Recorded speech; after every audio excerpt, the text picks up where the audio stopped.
580, and then 2 months later they go to freecreditreport.com or a free scoring place, and they'll call me back and say, my score dropped 60 points. And I always ask the question, where'd you get your score, your original score? I got it from a mortgage broker. Where'd you get your next score? If you don't get your score from this place right here, it's not your score.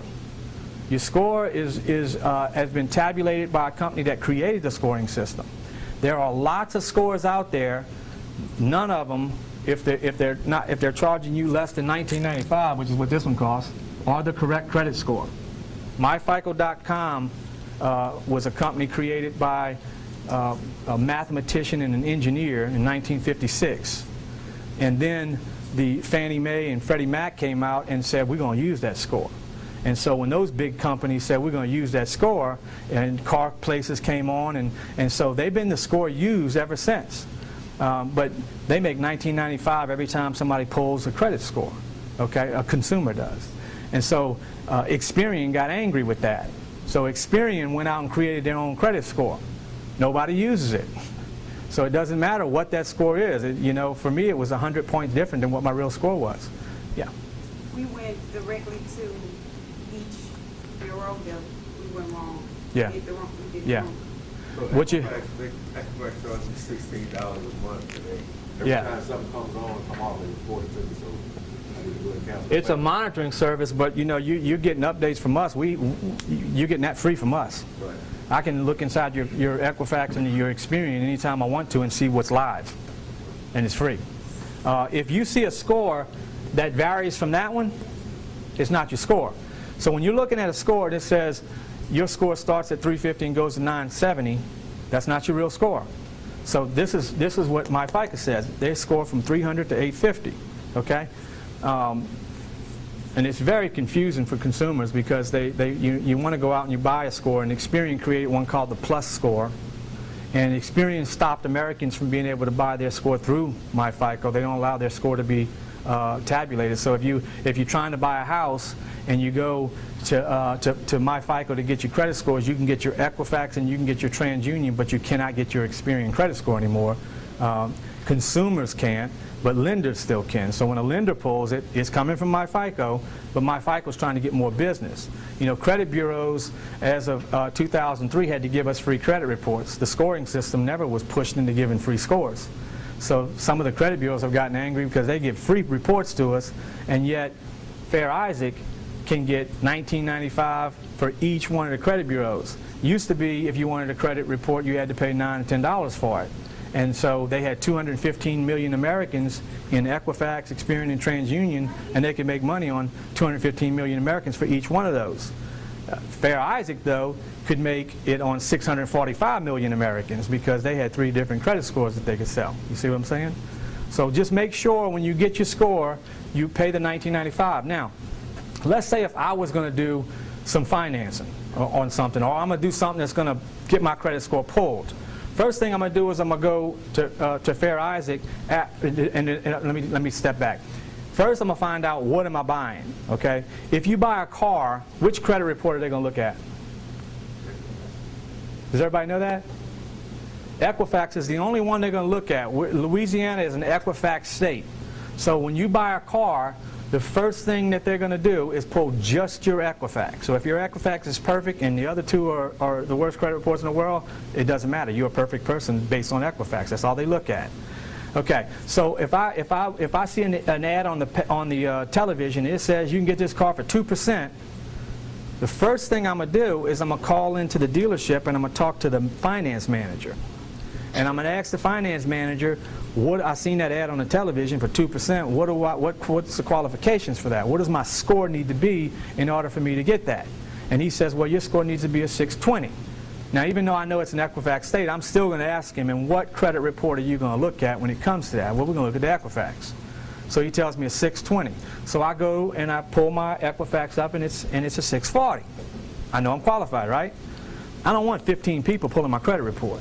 So the next step is I'm going to call a federal credit union, because they're the best, you know, as far as financing. Nothing better than a federal credit union. So I'm going to call a federal credit union. I'm going to say, what does my score need to be to get qualified for a $22,000 car? And they say, well, your score needs to be at least a 630. Well, I'm a 640. so I know I'm qualified, so I'll take my 640 into the bank and get approved for the car. I'll tell you why I do this. How many of y'all have bought a car before and been harassed by salespeople or finance managers and just made it just a miserable purchase? Right? And you know, I sold for many years. About 15 years of my life was direct sales, which means I sold things to people that they didn't even know they was even interested in. And so I had some hardcore sales tactics, and I hate salespeople. More than anything, I hate when somebody tries to get me and ask me how much money I'm putting down before they even see if I want the product. So the main thing is that now I'm qualified at the Federal Credit Union. I don't have to deal with any of that nonsense. You know, I got $22,000 sitting at the Federal Credit Union. I can go out here and negotiate like it's cash. And once I got the sale and figured out exactly what I wanted, then I say, hey, go ahead and get with the credit union. They got the money. And so I don't have to play any games with it. If your credit score is high enough, you don't even have to go shop at a dealership. If your credit score is in the 700s, they'll bring the car to you.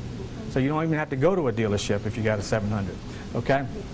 So everybody's straight with that. My FICO, when you get your credit score, if you're trying to buy a house, okay, what they're going to do is, let's say you have a 550 credit score, a 650, and a 700.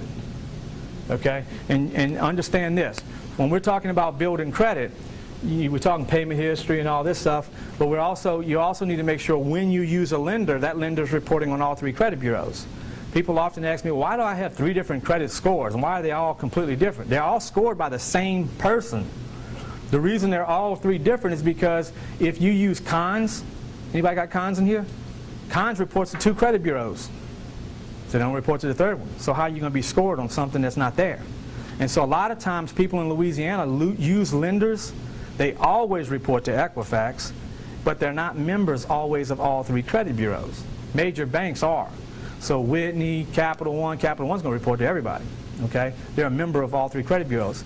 Some places don't want to pay the fees to become members of the other credit bureaus, so they only report to the most important one, which is Equifax. The problem with that is a lot of times consumers in Louisiana have the lowest credit score on their Equifax because everything's on it. Okay? So let's say you got this score right here. Do you qualify for a home? You have to be a middle score of 640 to qualify for a home.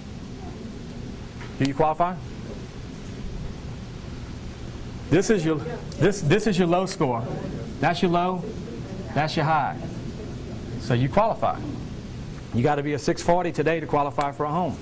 So it's a lot of strategy that goes into figuring out and getting that middle score to be where it needs to be at, which today is above 640.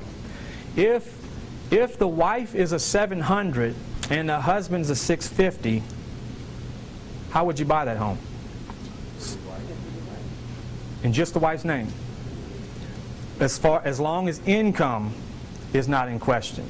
Go ahead. I have a question. Now, I asked a realtor about that, and they said they can't do that because Louisiana doesn't do no document. Why can you use my husband's income? You can't.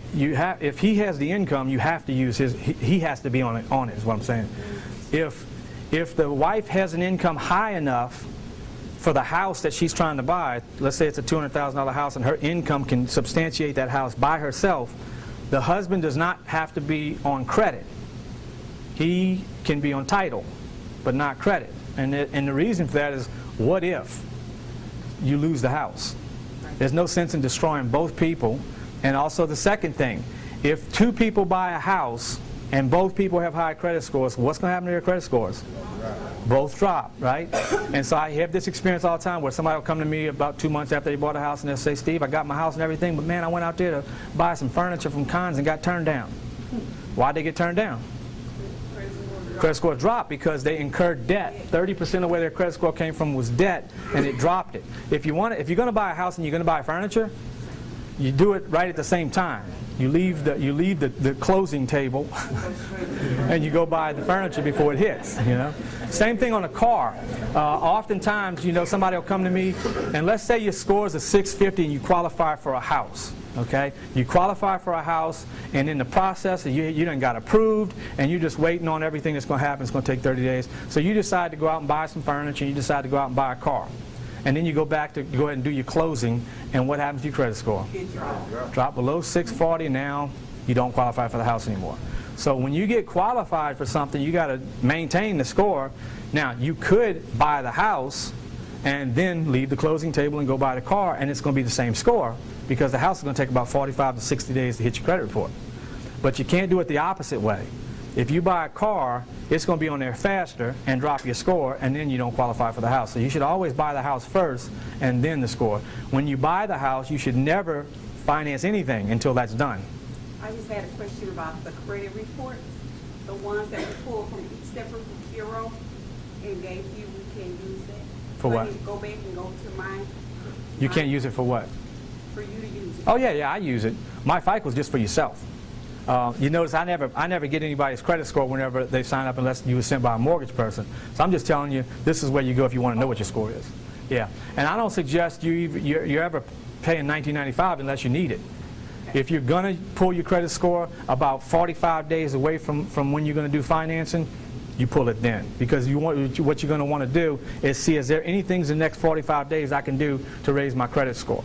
And I'm going to talk about what this gentleman asked just a second ago, because there are things that you can do to raise your credit score.